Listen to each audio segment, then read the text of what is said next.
Hey, it's Paris. You know I love sparkly things, right? Like stars. Duh. And thanks to Hilton and AutoCamp, I just slept under them. Picture me, serving looks by the fire outside my luxurious Airstream, making s'mores with the kids, while a national park is our backdrop. The great outdoors meets Hilton hospitality. That's hot. Explore all the new ways to stay at Hilton.com. Hilton for the stay. This episode is brought to you by Indeed. When your computer breaks, you don't wait for it to magically start working again. You fix the problem. So why wait to hire the people your company desperately needs? Use Indeed's sponsored jobs to hire top talent fast. And even better, you only pay for results. There's no need to wait. Speed up your hiring with a $75 sponsored job credit at Indeed.com/podcast. Terms and conditions apply. Hi, it's Dave here. This is my wife, Kathy. Hello. This is the Cinemile, the podcast where we walk home from the movies. Today we're going to the cinema because Kathy insisted that we go to the cinema despite the fact I am so hungover and tired. And I'm buzzing and can't wait to see this film, which is Christy, an Irish movie set in Cork, directed by That's Brendan where we're Canty, who's from Cork, written by Alan O'Gorman, don't know where he's from. And You better be from Cork. It's inspired by a short film of the same name, which actually came out like 2018, 2019, I think, and was in the Cork International Film Festival. Of which you were on the board. Of course I am, yes. Albeit I didn't see this then. I've heard amazing things about it from the film festival and from others who've seen it. So absolutely buzzing to see a film in Cork. Yeah, it's getting great write-ups and I'm sure it's going to be brilliant. But I have to, cards on the table. This does not look like a hangover movie. I actually avoided the trailers, but I can, just from the vibe and from the posters, I do think it isn't a hangover movie. Ken Loach social commentaries, that's what I'm expecting. I haven't seen the trailers, I don't know. But I'm just like, this doesn't, what I want to be doing is I want to be lying on the sofa watching Ghostbusters 2 for the 40th time. That's what I want right now. Sometimes when you have children, you just have to go out when you can get a babysitter. Sometimes when you have children, you should get out to the cinema. The most difficult thing to coordinate and do. Exactly, regardless of your state of mind. Obviously, I'm the person here who isn't hungover, so therefore has zero sympathy.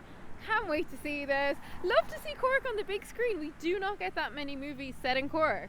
It's very true. Yeah. I'm struggling to think of the last big one. Yeah. The Wind That Shakes the Barley, maybe? Actually set in Cork. We get TV, of course, we've got The Young Offenders and various other pieces that are set in Cork. But yeah, we don't really get movies that often. We see a lot of short films set in Cork when we go to the film festival, which is brilliant. But yeah, can't wait. So are you going to have to get like extra popcorn, extra Coke? That's the vibe? What's going to wake you up? I think so. Dave just said he wants a slice of pizza. I'm like, they don't have pizza at the cinema in Cork. I don't want it. I wasn't. Listen, just to be clear, if we're going to get into this, I know that they don't do pizza at the cinema. I wanted to nip into to Super Value. They don't do slices of Well, I pizza. thought they might. They've got that pizza bar, and I thought maybe they would just do me a slice because I don't want a whole pizza. You right? go in, you go, lads, look, it's just that I'm really hungover and I love a slice of pizza, and they'd say, get out, this is the supermarket. Get out. This is where we miss. It's funny because we really miss, of all things we miss about living in England, is actually the cinemas. Do you remember? Do you remember the where we used to live in Addlestone, and that cinema? Shout out to the Light Cinema in Addlestone, which did the best pizza. Yeah, and they deliver it to your seat. And you get a bar, and you get a pint of the pizza, and you amazing. Sit in the cinema. Now, I know this is people feel funny about this whole food being served at the cinema thing. There's a lot of different opinions on it, because I don't like the serving it in the middle of the movie thing that you get at some chains. It's disruptive when a waiter comes in and starts serving food. That was more and it in shouldn't Australia. be stinky, and no stinky food should be allowed. But I'm okay with pizza on a plate. I mean, I would have it right now, and I'm not even hungry. Anyway, can't wait to see Christy. Really excited about this one, and we'll see you on the other side. See you soon. Bye. Do you have any idea what you've thrown away, boy? You're never going to get a foster home like that again. You're Shane's brother, aren't you? I am, yeah. Christy. Where'd you get the chain? was Mam's. Unbelievable technique. You must have been watching Mary Poppins, oh yeah? Christy, is someone here for you? Hey? Nah, in bed after work. Come on, don't be boring. What's Shane like then? You don't really know him, do you?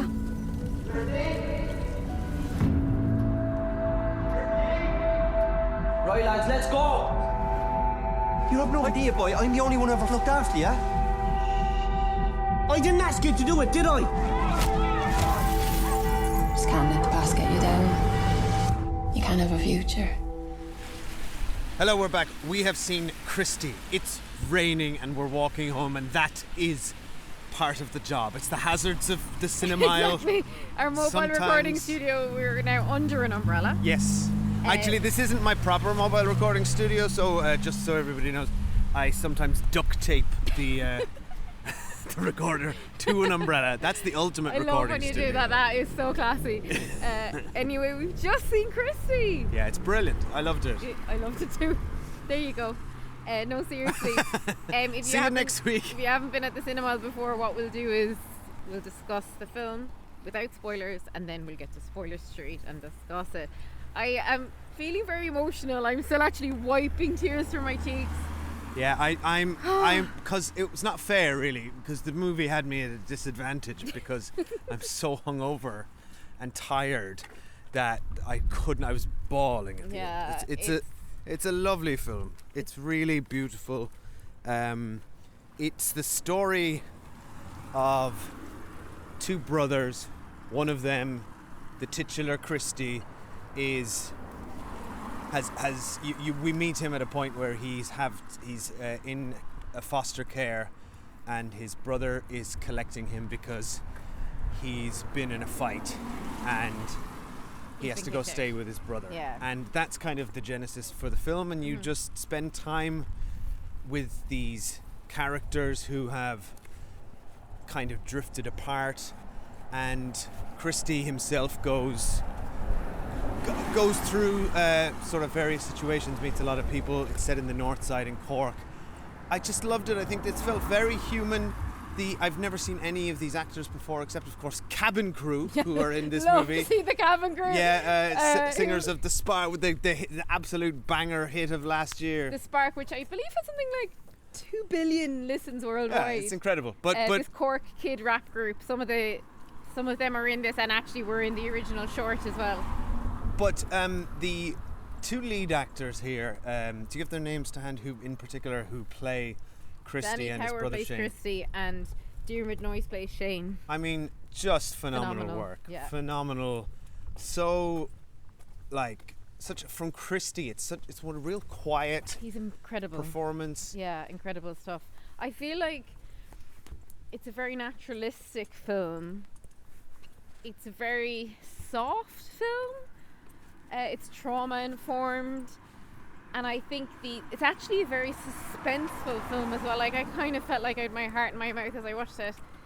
As of now, September, it's my favourite film of the year. Oh, I was so moved by it. I loved it. The actors were, like, I think, just incredible. I had such high hopes for the ending, and it lived up to everything I hoped it would be, and we'll discuss that in spoilers. the ending is beautiful. It's a beautiful film. I hope everyone goes and sees it. I know it's getting a huge amount of buzz, and like it's to the filmmaker's credit that this film does not have any celebrities in it, Cabin Crew aside, and there's no big names, and it's a small story. So, and it's a first-time feature director, right, Brendan Canty. Who has done a remarkable job. Him and there's another credited writer on the project who Kathy will now name. They wrote the story together. Brendan Canty's directed it, and he's I think done a sublime job. The cinematography is lovely. It's very slow. It sort of blends the past and the present in lovely ways. And this film, I think you said it really well there, is suspenseful, but in a way that you are on the edge of your seat, because Christy is 17, he's turning 18 in a few weeks. Which means a lot for kids in care, because it's very difficult after the age of 18 to get assistance, to get a placement. Yes. The writer is Alan O'Gorman, and I believe he wrote the script and then they co-wrote the story together. But what I was going to say there was, all that being said, small story, no big names, first time director, for this film even to get made in this environment when it is so difficult to get feature films made. And I think partially it just shows the importance of festivals, because if this film had never had a short in a festival to begin with, who knows if it would have been made, right? Yeah. And time and time again, film festivals and short films in particular are where directors get to cut their teeth. I believe Brendan Canty also makes music videos. Another place directors get to cut their teeth. But this did not feel like a first time director to me, though, in terms of a feature. No. It's so acconcused. It's really masterful. It's very confident. Everything's very confident about this movie. And a lovely quiet confidence. And then there's a because often, when you're talking about social realism in films, and you were saying earlier this is maybe one to watch with a hangover, but actually there's a lightness to the film and a very Cork humour that runs through it that is maintained even when things are going badly for characters, and I found that to be very charming.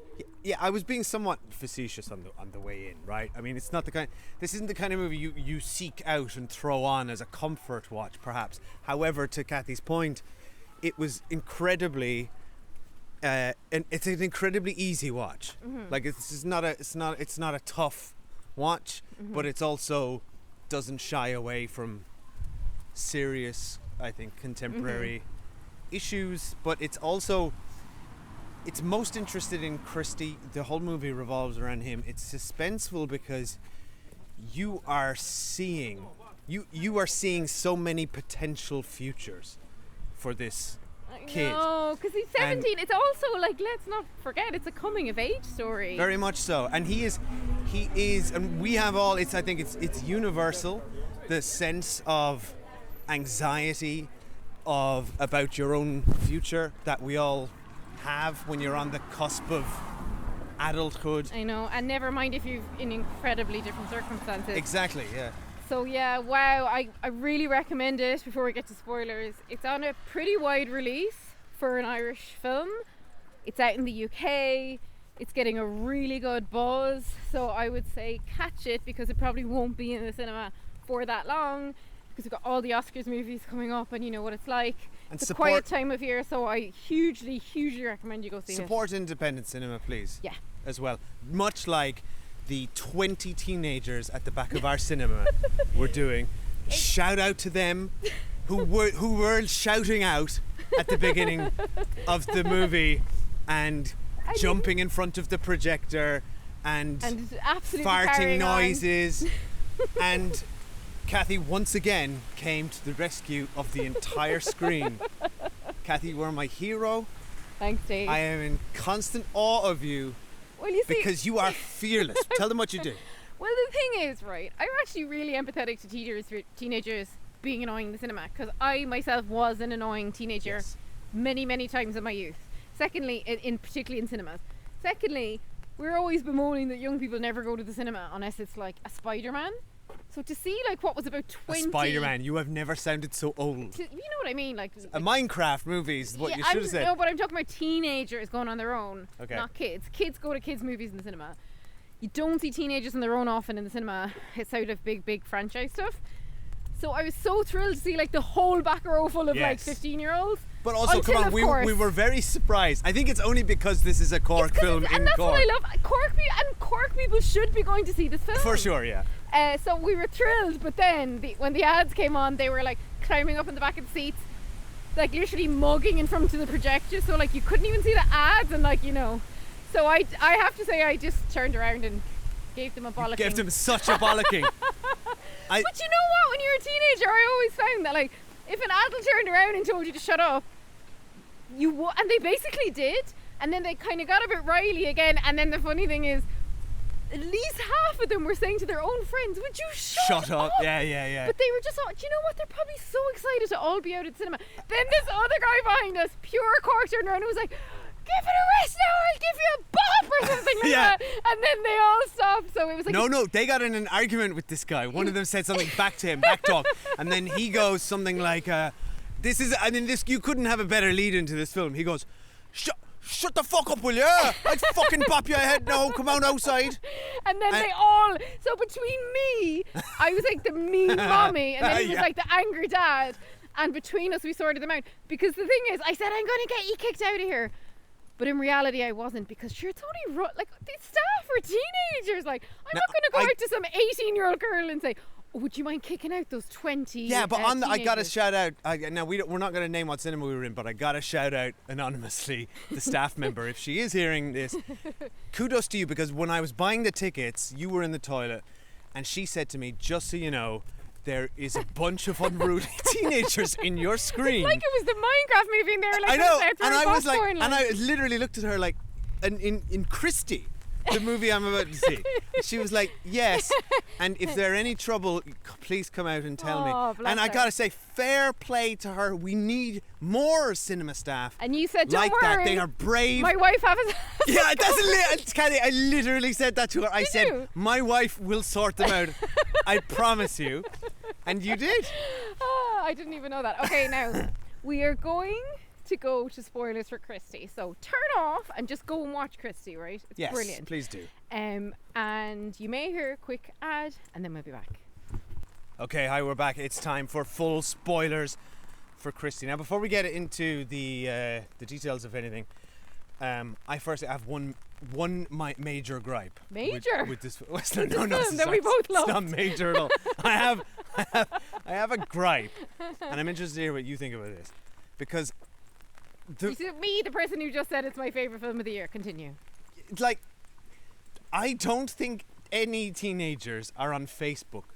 Yet, I had the same thought. At one Yet, point, she goes like, "Add me on Facebook" at the very beginning to I had the Christy, same this thought. girl, and I'm like, and then it threw me for 20 Yeah. minutes. I'm thinking, I thought it was set in the past. I'm squinting, thinking, Yeah. is this set in 2012?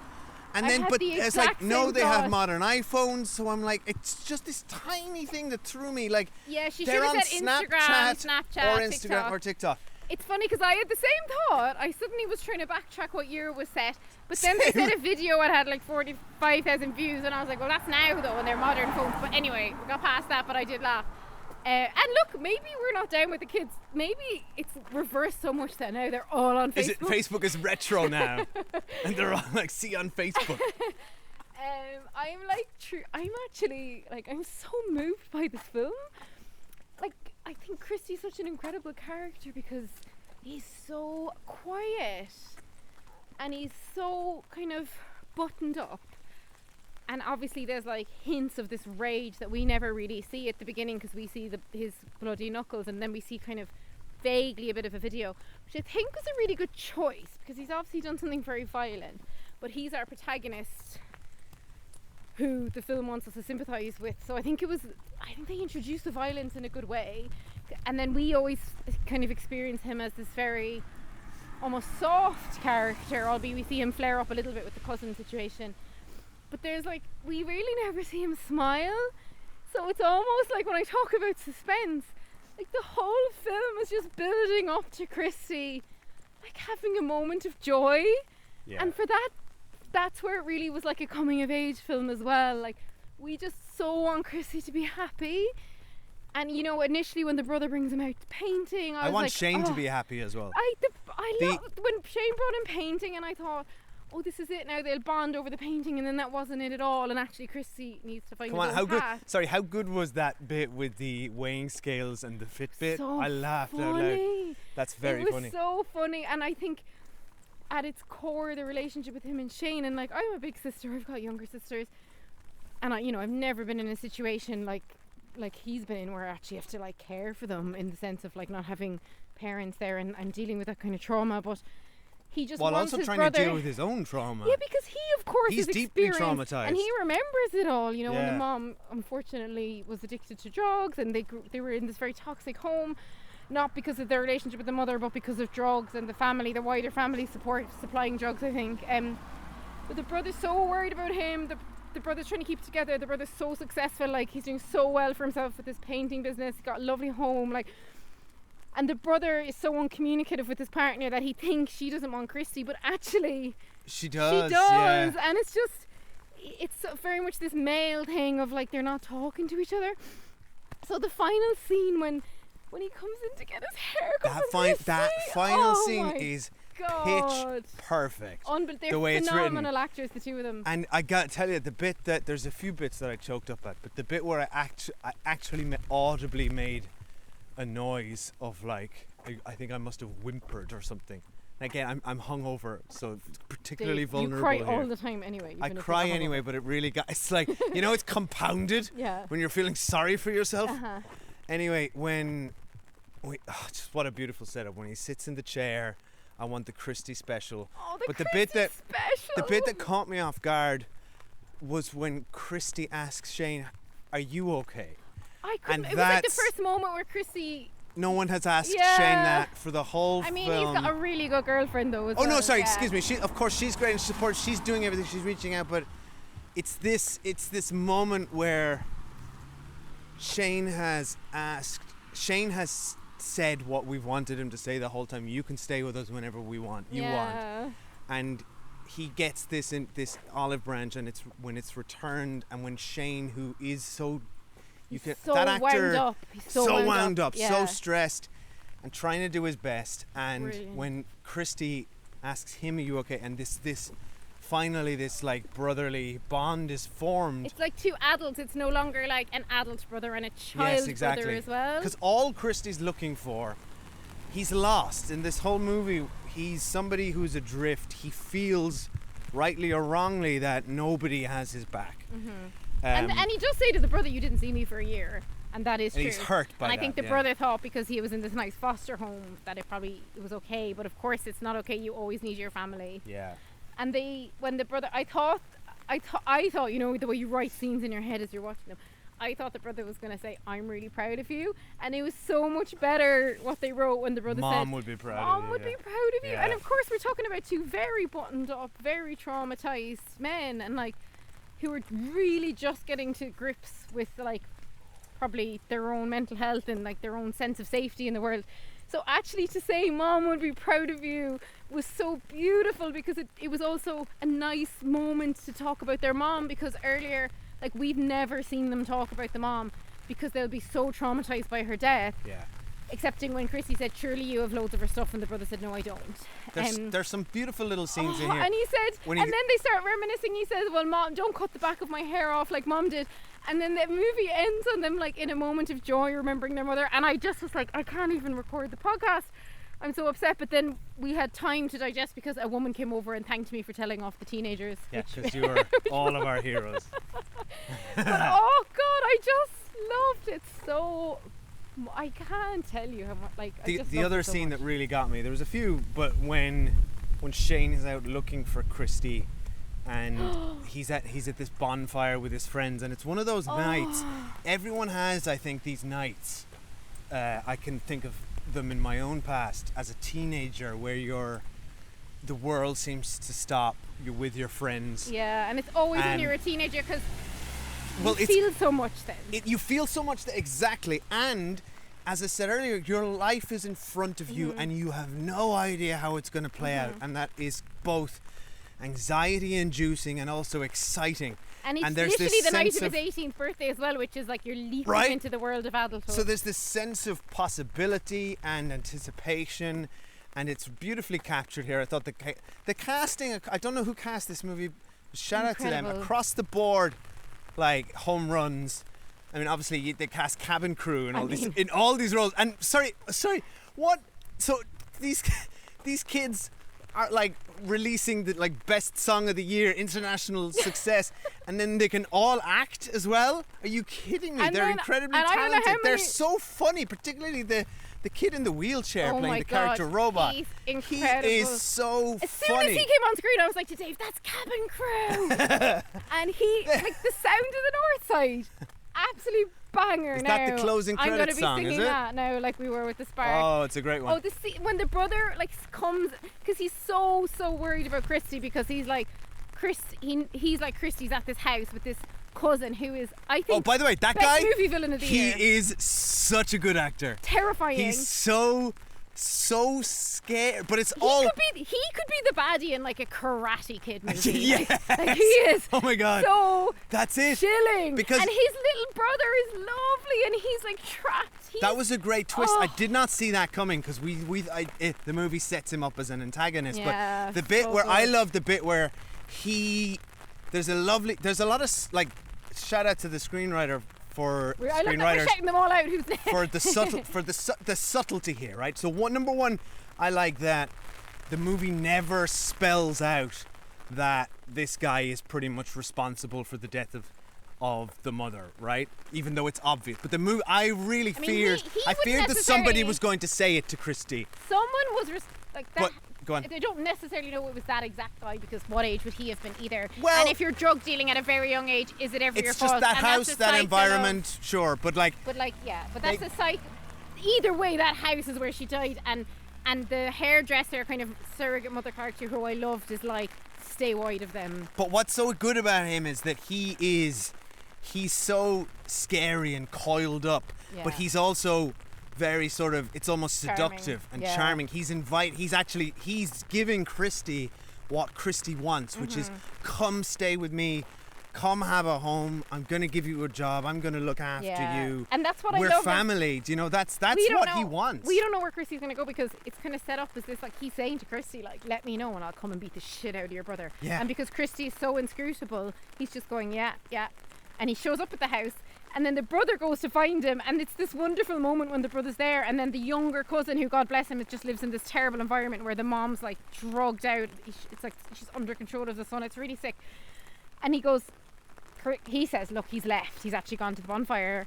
And then the Christy's brother says, thanks, nice one. So there's a nice moment with them. Go on. And he's so wound up and worried about his brother. And that moment when he comes across Christy just having a lovely evening with and he his just friend, walks away. It's lovely. and he just was, oh God! And then he just wants to know Christy's okay. And then cut to Christy living in the group home. I thought was lovely as well because, of course, Christy is like turning into a man, and he wants the support of his brother, but he also probably wants independence his own, and like, his own. His brother's house is tiny, and like, you know, you'd be so lucky to get into a place like that in the city when like there's such an awful housing crisis in Ireland. But like to know that that he's still welcome, and he's also kind of bonding with his little niece, like, bless. What a It's cute so baby. Sweet. There's another lovely scene when he first goes into the house party, Christy, and Troy, his younger cousin, says to him, there's the moment where he says to him, you can tell he doesn't want him to be there. Yeah, he's like, and he tries to get him out of there. It's like, let's go on a night out, let's get some birds or whatever. Like he is trying to get Christy out of there. I thought that was very touching. It's a bad and he place. wants to get out. He says straight up, I want to get out of here and I want to get to Dublin or whatever. God, it's so and you wonderful. know, if someone from Cork wants to go to Dublin, something's really wrong. It's a real cry for help. Anyway, look, if you've gotten this far, I hope you'd already seen the movie. We're not spoiling a few. Absolutely, both loved it. Thrilled we saw it. And I do want to shout out my sister Sarah Cullen. She has written a book. She has been a teacher and a guidance counsellor and working in child protection for like 17 years. And she has written a book about a young boy who experiences kind of youth detention and care and is very traumatised. And she's written a book called Blood Red Sky that's coming out this winter. Fiction book, but designed for young boys to kind of read and see themselves on the screen and who've experienced trauma and who are potentially in remand and to see themselves represented in fiction. So I'm going to link to it here because I think if someone's interested in the themes of the film, they'd be really interested in her book. And you can pre-order it now. You can pre-order it, yeah, so I'll do the link. And then I want to mention something else because we were talking about representation of Cork on screen. And The Rachel Incident is being filmed at the end of this year, which is a book I love by Caroline O'Donoghue, who recently guested on this podcast to review And Just Like That with me. It's an amazing book, right, set in 2010 in Cork in the recession, and it's being made for Channel 4, but actually being shot in Cork, a lot of it, all the exterior stuff.